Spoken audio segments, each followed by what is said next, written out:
broken heart. Huh?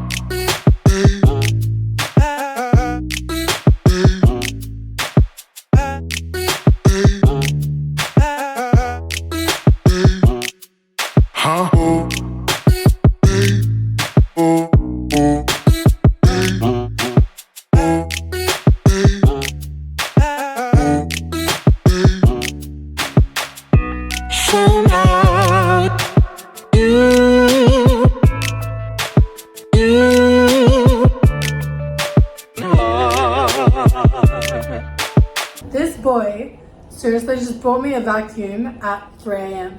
because the vacuums were stolen from my building, and so I needed a vacuum at 3 a.m. You cannot get service this good. This is incredible service. Because the vacuums were stolen from my building. Somebody stole the vacuums from my building and the new ones really suck, so I needed to vacuum.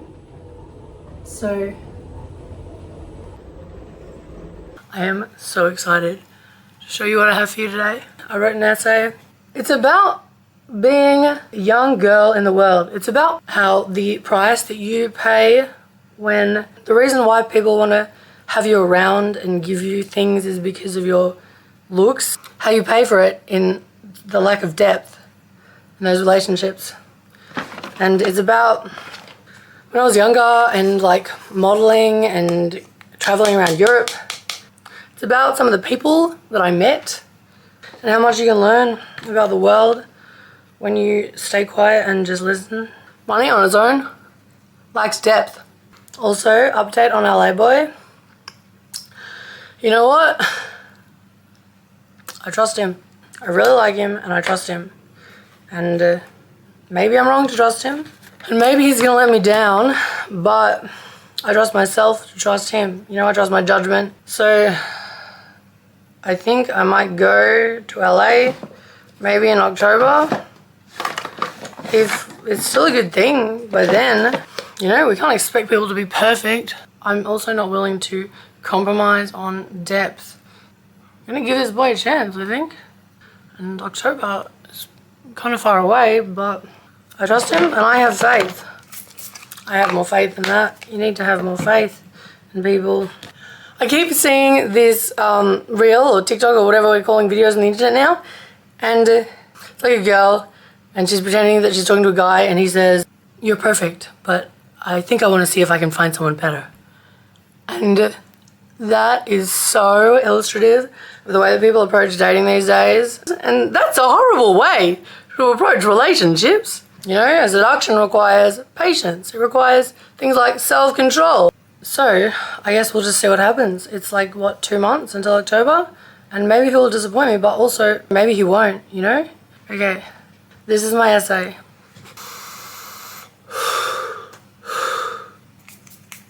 I want to go to Paris alone. I want to go to Paris alone and stay in an apartment that is fancy and modern and a bit too small, but the size will make it cozy. If it were any bigger, it wouldn't be as cozy. I want to dine out alone every night and eat pasta and drink wine and vape weed in fancy restaurants and get away with it. I want to hear the familiar calls of European men shamelessly leering at my beauty as I walk down the streets. Being leered at anywhere else feels unwanted and offensive, but in Europe it's somehow done so boldly that it's charming, non-threatening, flattering. I want to go on runs through the beautiful paved streets of Paris, wearing cute matching sets, and think, I'm a girl jogging through Paris. I want to walk through the art galleries and enjoy traveling without having to consider anybody else. I'll enjoy flirting with everyone, but not actually sleeping with anyone.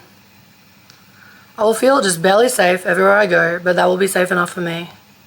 This time I won't be afraid and people will sense that, and they'll think I'm naive and I'll let them think that. I want to find a bar in a hidden side street and know that I'm definitely lost but not care. I'll find a single man drinking alone and listen to stories of his life and feel like he wants to fuck me but he wouldn't dare to actually try. He will be harmless and only slightly pathetic, racist and sexist but only from age and ignorance. He will tell me a story and I will hear where he's lying to me and himself and quietly decide where the truth probably lies. I'll pretend to believe him. I wonder if this man has been telling this version for so long that he really believes that he never beat his wife. He will appreciate that I'm not going to make this too difficult. Why would I bother? Maybe I will teach him something about transgender rights when he tries to judge how safe I am to talk to, frankly. And I'll say something honest and point out that he's being an idiot.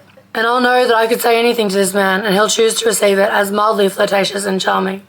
He'll tell me that it all just confuses him and he'll mean that it really just scares him, but he will admit that whatever I said is hard to disagree with.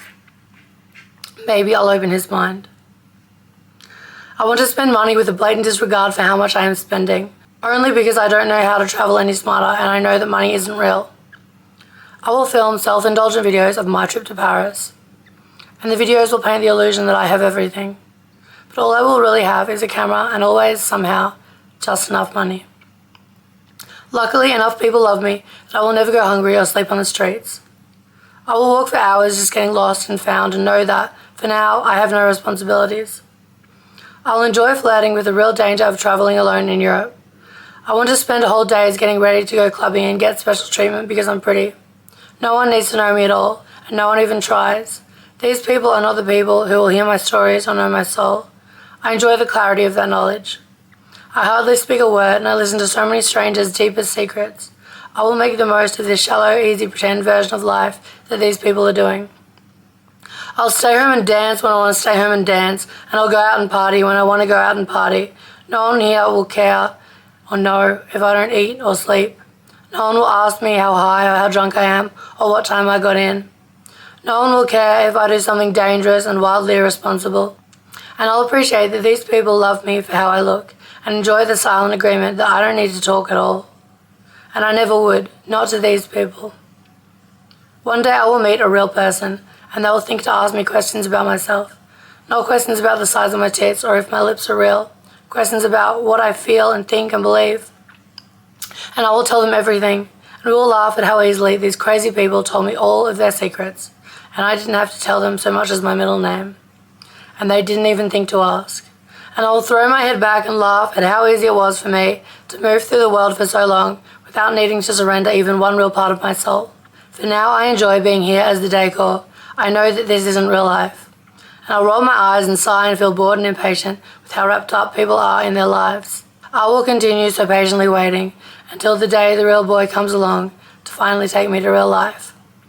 For now I am just a ghost sneaking through Paris, high on the knowledge that I know everyone's secrets and no one knows any of mine. Do you love it?